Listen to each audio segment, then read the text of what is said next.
নরসিংদী জেলার dream holiday পার্কের পাশে অবস্থিত। তো দেখে নেওয়া যাক কাওয়ান সিঙ্গাপুর রেসিডেন্সে আপনারা কি কি ফ্যাসিলিটি পাচ্ছেন। হ্যালো ম্যাম, এখানে খুব সুন্দর একটা বড় স্পেস দেখতে পাচ্ছি। ভাইয়া এই রুমের ডিটেইলস যদি আপনি আমাকে একটু বলতেন। আমাদের রুমটা হচ্ছে ফ্যামিলি সুইট।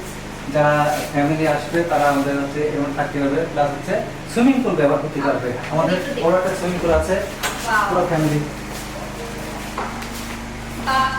অনেক সুন্দর একটা সুইমিং পুল পাচ্ছেন। তো একেবারে ফুল ফ্যামিলি নিয়ে আপনারা একদম নিজেদের মতো করে পার্সোনাল লাইফ